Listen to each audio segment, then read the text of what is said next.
Hola, buenas tardes. Bienvenidos a este video sobre intervención fonoaudiológica. Vamos a hablar ahora acerca de aspectos básicos que tienen que tener las personas que practican la fonoaudiología en el- la rehabilitación y el tratamiento de la epilepsia. Esto es porque en marzo 26 ocurrió el Día Internacional de la Concientización sobre la Epilepsia y a veces siento que este tópico se maneja bastante poco, eh, sobre todo con aquellos aspectos de la epilepsia que son más complejos, como por ejemplo algunas enfermedades asociadas o cuadros epilépticos poco mencionados, en cual el fonoaudiólogo puede tratarlo de manera bastante potente. Mi nombre es Jorge Silva, fonoaudiólogo de la Universidad de Talca con estudios en la Universidad Estadual de Campinas en Brasil, y vamos a hablar acerca de esto de la forma más acotada posible. Tenemos aspectos generales de la epilepsia. Bueno, vamos a mencionarlos. Primero es bueno, desde la mirada biomédica es una enfermedad con una alteración neurofisiológica del encéfalo y del tronco cerebral en algunos casos, donde ocurren focos epilépticos, en realidad focos ictales, que propagan señales nerviosas anómalas a lo largo de todas las vías y producen síntomas característicos que van desde alteraciones de conciencia, sopor o inatención, hasta lo que ya prácticamente en todos los lugares del mundo se asocia a epilepsia, que son las convulsiones. Estas convulsiones pueden ser de carácter pequeño en términos de tiempo, hablamos de segundos, hasta horas enteras, lo que pone en riesgo la vida de las personas. Afortunadamente, desde hace unos cuantos años existen los medicamentos llamados drogas antiepilépticas, los cuales han ayudado a que las personas con epilepsia puedan vivir de la forma más normal posible y en muchos casos sean remitidos de sus dificultades. En algunos otros existen epilepsias que no se pueden tratar, llamadas epilepsias refractarias. Y las epilepsias refractarias son resistentes a los tratamientos convencionales que utilizan fármacos para poder controlar la epilepsia. Cualquiera sea el caso, la epilepsia tiene componentes neuropsicológicos importantes que no son vivamente tratados desde la fonoaudiología, lo cual es un sincero error que vamos a poder remediar ofreciendo un poco de información al respecto sobre cómo intervenirlos. Bien, el rol general de la fonoaudiología en epilepsias tiene que enfatizar ciertos aspectos de la rehabilitación como mirada diferente al modelo biomédico, y una vez que la epilepsia ya no deberá considerarse solamente como una enfermedad o trastorno, sino que es un neurotipo. Las personas con epilepsia son un crisol. No existen dos personas con epilepsia iguales unas a las otras, ni tampoco desde el punto de vista fisiológico siquiera. Las personas con epilepsia tienen características psicológicas que son comunes, sin embargo, entre unas y otras. Eh, Algunas presentan dificultades que son de carácter común también unas a otras, y eso es concordante con la idea actual acerca de los neurotipos, tal como en las personas que pertenecen al espectro del autismo, personas con dislexia, etc. Es uno más dentro de todo este complejo mundo de las neurodiversidades. Así también, la epilepsia tiene diferentes aspectos dependiendo de qué lado el foco se encuentra dentro del cerebro y si ésta se propaga solamente hacia un lado o hacia otro o hacia ambos. Por ejemplo, en las personas con epilepsia cuyo foco está en el hemisferio izquierdo y en ese caso se encuentra su dominancia lateral del lenguaje, van a provocar síntomas característicos diferentes a los que tengan el foco en el hemisferio derecho cuyo hemisferio no sea el dominante en términos de lenguaje. Los contextos naturales de las personas con epilepsia son muy importantes a la hora de realizar un plan de intervención, puesto que son dentro de estos contextos donde las personas se desenvuelven y ocurren ciertos fenómenos psicosociales que ya vamos a hablar acerca de prejuicios, actitudes, problemas de autoestima referidos al enfrentamiento de esta condición a lo largo de la vida. Y la rehabilitación comunicativa en personas con epilepsia trae consigo desafíos asociados que vienen aparte del mismo cuadro en sí. Por ejemplo, existe poca información bibliográfica sobre intervención en epilepsia dentro de la fonoaudiología. Existen pocos servicios que integran a los fonoaudiólogos o fonoaudiólogas en rehabilitación en personas con epilepsia. Y existen prejuicios y desconocimientos de la epilepsia en la población. Se toma la epilepsia prácticamente desde el hecho de tratar de esconder a las personas. Eso ocurrió hace mucho tiempo.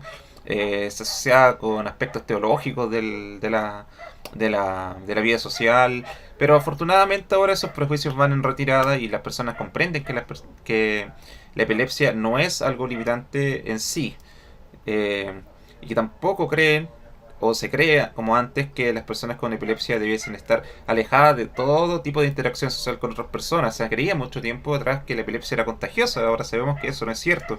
Y todas estas cosas debiesen irse viendo constante, y como profesionales debiésemos tener también una oportunidad de poder educar a la población al respecto.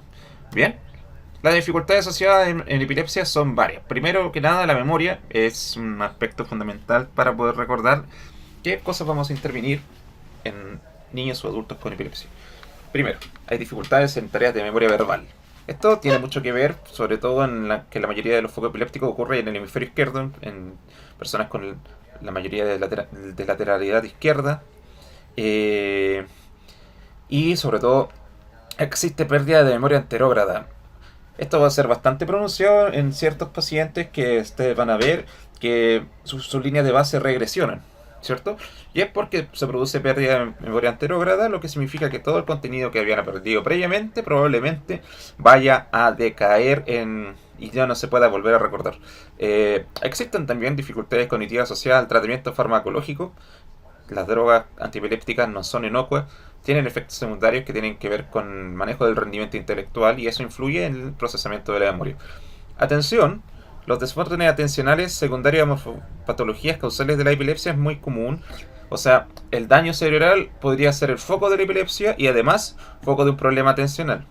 También existe una mayor cantidad de casos de déficit atencional con hiperactividad que en el resto de la población, y probablemente ocurra que en ciertas poblaciones la falta de atención sea un cuadro subclínico mismo de la epilepsia. O sea, ellos están sufriendo, en teoría, están sufriendo el problema de neurofisiológico en ese momento, pero no manifiestan convulsiones, mioclonia o cualquier otro fenómeno neuromotor, sino que tienen problemas atencionales como cuadros subclínicos.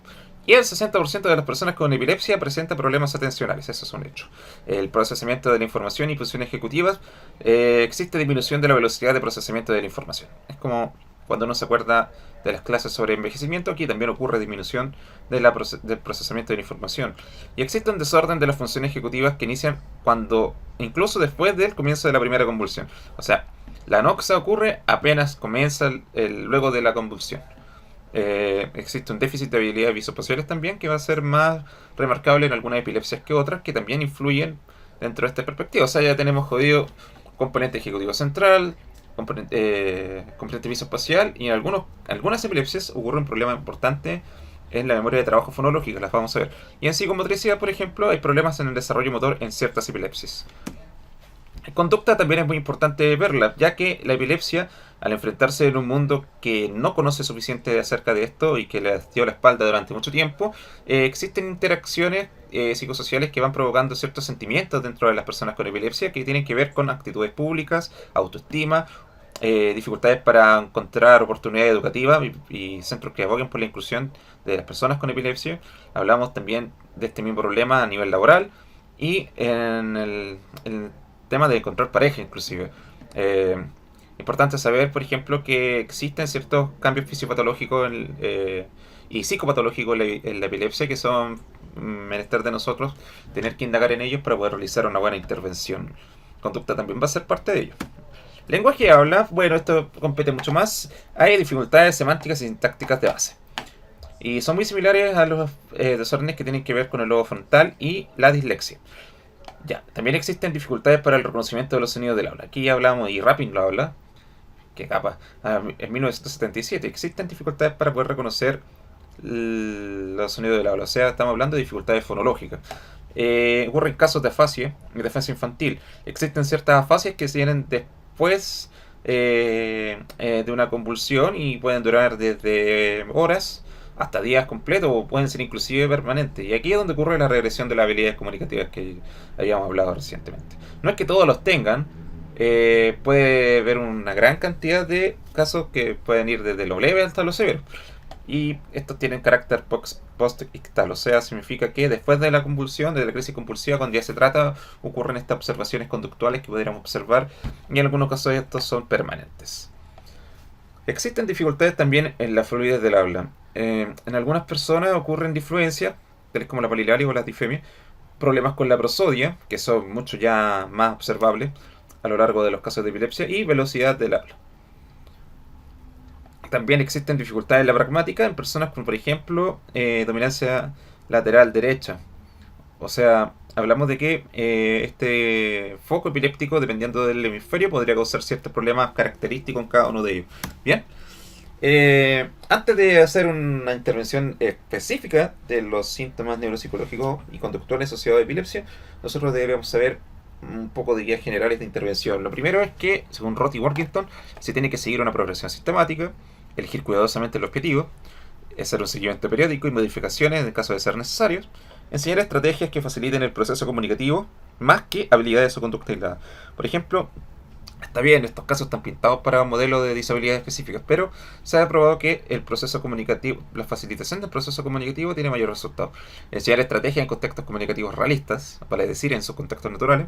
Orientaciones individuales basadas en la persona como objetivo. Diseñar en base al éxito seguro de todas las etapas de la terapia, porque como ya les dije antes, tienen que atravesar por un proceso bastante tedioso psicosocialmente hablando de autoaceptación, y dentro de esto nosotros no podemos crear un objetivo de intervención que sea difícil de lograr para ellos y ellas.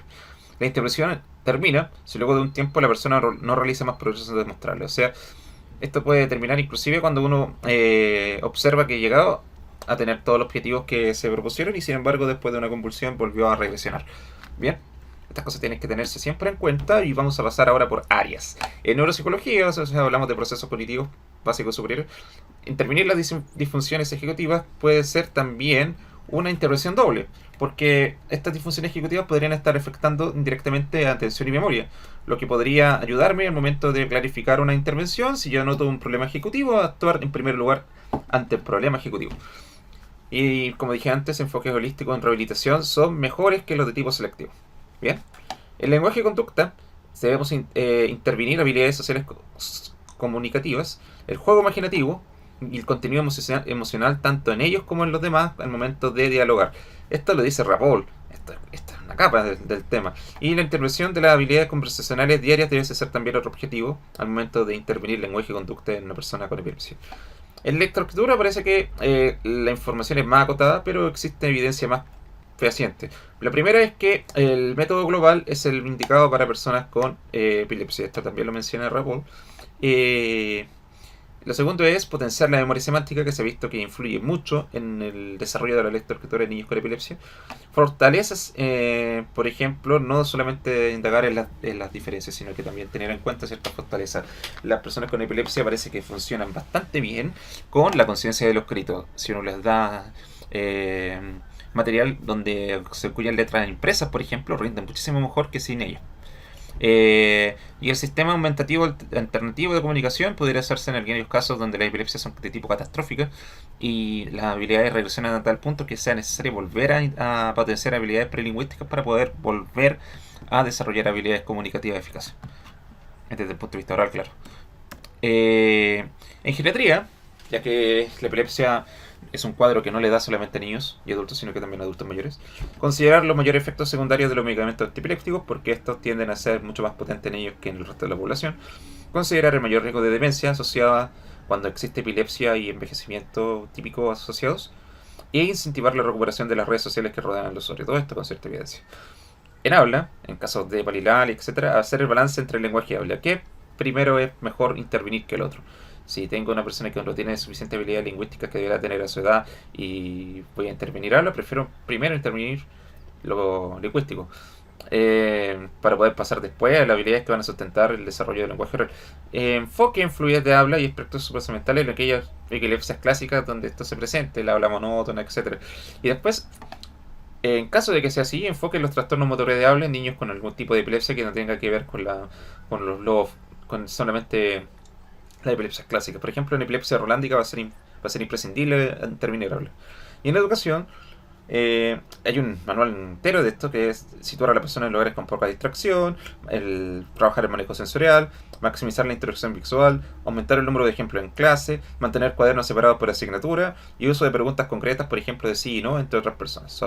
Bodova, que es una persona de, ¿cómo se llama?, de eslava, habla mucho al respecto, y de hecho hay mucho material dentro de la investigación en Rusia y en otros lugares de Europa del Este acerca del manejo educativo en niños con epilepsia. Evaluación de los trastornos del espectro de la fase de epilepsia. Este es ya el reto más grande. Los trastornos del espectro de la fase de epilepsia son aquellos trastornos de la epilepsia que, como su nombre lo indica, provocan afasias. Y no cualquier afasia, sino que son afasias infantiles. ¿Cómo hablamos de afasias si recién ellos están aprendiendo a escribir el lenguaje? Bueno, esto tiene que ver con la gravedad del cuadro, en cuyo caso vemos regresiones catastróficas, que donde el niño ya aprendiendo a hablar y comunicarse adecuadamente, por ejemplo a los 6 años, regresiona a los niveles más elementales, o inclusive ya no presenta la capacidad de comunicarse funcionalmente desde un punto de vista conductista, por ejemplo. Entonces, es bueno saber aquellas características que uno tiene que tener al momento de intervenir aquellos síndromes que pertenecen a los trastornos del espectro de la afasia, epilepsia. El primero de todos vamos a ver el Landau-Kleffner, y el más grave. El Landau-Kleffner es un síndrome que tiene un componente regresivo bastante potente y que muchas veces se confunde con autismo o con algún otro trastorno de lo psiquiátrico. En el Landau-Kleffner se esperan dificultades muy grandes en lenguaje comprensivo, muy similar a la afasia global y con componentes de diagnosis auditiva verbal. A veces se compaginan ambas. Vaya a ser que hablan de esto en diferencias, pero por ejemplo, la comprensión semántica, sin embargo, podría estar intacta versus la pobre memoria de trabajo fonológica que existe en los niños y niñas con síndrome de Landau-Kleffner. Y como dijimos antes, tiene un componente regresivo muy fuerte. Es como la más grave dentro del espectro de la afasia epilepsia. Pasamos a la menos grave, la epilepsia rolándica. La epilepsia rolándica, como su nombre lo indica, los focos están en el área rolándica, o de la antigua denominación para la cesura de Rolando, que ahora se llama giro lateral. Surco. Los déficits lingüísticos acá son de carácter moderado y temporal. Quiere decir que ocurren de un momento a otro y luego vuelven a su estado normal, pero no por ello dejan de ser menos importantes. Aquí el objetivo de intervención es darme cuenta en qué momento ella o él van a tener problemas o censos lingüísticos que pudieran interferir con su adecuación al ambiente, sea cual sea, y es donde tenemos que hacer intervención. Existen acá, como su nombre lo indica, problemas con el lenguaje escrito. O sea, no es tan grave, por lo que los problemas los voy a tener en aquellas habilidades lingüísticas adquiridas como la escritura. Y también tienen problemas con la cognición social. Y esto tiene que ver porque la epilepsia rolándica se cursa con una inmadurez general del desarrollo cerebral. Incluso se postula que estas dificultades no tienen que ver con la epilepsia en sí, sino que con la inmadurez general. Vaya a saber qué vaya a ser, porque investigaciones de este tipo son de carácter muy reciente, hablamos del 2016. Y aquí vienen los más graves, los más extraños desde el punto de vista clínico, porque se observan muy poco y se necesitan pruebas fehacientes para poder diagnosticarlas. Estas son el síndrome epiléptico particular anterior y el síndrome de epiléptico con puntas sondas continuas durante el sueño. El primero, epiléptico particular anterior, es muy característico porque cursan déficits oromotores importantes que tienen que ver con apraxia y con disartria. Tienen de las dos cosas. Y acá también tienen problemas de deglución, lo que significa que si van unidas esas dos cosas, creo que tienen problemas con el circuito del patrón generador central. La buena noticia es que estos déficits son reversibles. O sea, se ocurren, podemos volverlos a recuperar. Si uno hace la evaluación anatomofuncional, va a encontrar que estos niños y niñas tienen mioclonias en una parte de la cara, en una micara, incluso dentro de los componentes del sistema tomatognático. Esto ocasiona disfagia, disartria en algunos casos. Hay autores gringos que dicen dislalia, yo no entiendo por qué dicen eso.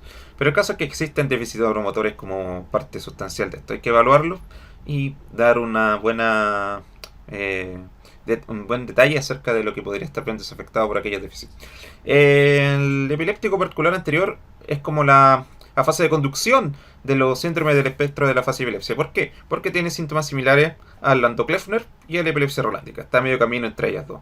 Y este otro, hasta hace muy poco no se consideraba una enfermedad aparte, sino que un componente que acompañaba al Landau-Kleffner, que se llama encefalopatía epiléptica de puntas sondas continuas durante el sueño.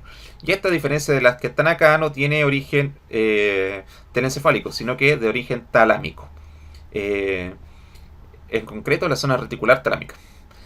Al igual que en el Landau-Kleffner, tiene un componente regresivo del área, pero a diferencia de esto no se enfoca tanto en lo lingüístico, sino que también en el área cognitiva conductual. Vemos dificultades conductuales enormes, conductas aberrantes de estos niños y niñas durante el día, y estas alteraciones electrofisiológicas ocurren durante el sueño. Existen también, y por esta razón misma, problemas de consolidación de la memoria. Estos niños niñas no aprenden, al menos no aprenden desde el punto de vista declarativo. Si pudieran aprender, y como detallo acá, componentes pragmáticos del lenguaje, son capaces de aprenderse rimas, canciones. Todos estos componentes que tienen que ver con el hemisferio derecho principalmente son los que están relativamente conservados y de los cuales nosotros vamos a tener que apoyarnos para poder comenzar con la terapia. Afortunadamente este síndrome responde bien al tratamiento farmacológico en gran mayoría de los casos, por lo que nosotros podemos ver recuperaciones sorprendentes, las cuales después también podemos utilizar como línea de base. Todas estas cositas se llaman en conjunto, ya que hay muchos más que eso, trastornos del espectro de la fase epilepsia. Debemos recordarlo porque más adelante podríamos verlo en detalle. Conclusiones: el mundo de la epilepsia es bastante variado, exige estudios constantes para poder visualizar detalladamente cada dificultad o aspecto disruptivo, tanto del lenguaje como de la conducta y la condición asociada al lenguaje o comunicación que nosotros podemos ver dentro del espectro de las epilepsias. Desterrar los prejuicios es una barrera bastante común que nosotros debiésemos evaluar al momento de realizar un plan de intervención, ya que la mayoría de estos se ajustan a las normas biopsicosociales y eso debe tenerse en cuenta. Y por último, mucho estudio, muchísimo estudio, gran parte de este material que yo saqué estaba en idioma inglés. Hay muy pocas referencias respecto al trabajo de epilepsia en fonoaudiología en niños, por ejemplo, con epilepsia en español y en portugués también, la misma historia. Así que ármense de valor si quieren trabajar en este aspecto. Existen pruebas objetivas que pueden visualizar problemas lingüísticos en niños con epilepsia, que son los potenciales relacionados a eventos, una cosa que yo hice en un laboratorio de neurociencia, en concreto el de la Universidad de Talca. Se puede utilizar como valor diagnóstico, pero acceder a ello es muy caro y poco disponible. Así que la idea es poder asociar los síntomas relacionados con la epilepsia a nivel neuropsicológico y hacer las respectivas líneas de base para trabajar. Los consejos para intervenir son los mismos, por lo que lo único que varía aquí es cómo adecuarnos al contexto tanto de salud como educativo de las personas con epilepsia. Bueno, y eso ha sido todo por hoy. Muchas gracias a todos y todas por observar y cualquier indagación, sean bienvenidos de preguntármela. Hasta pronto.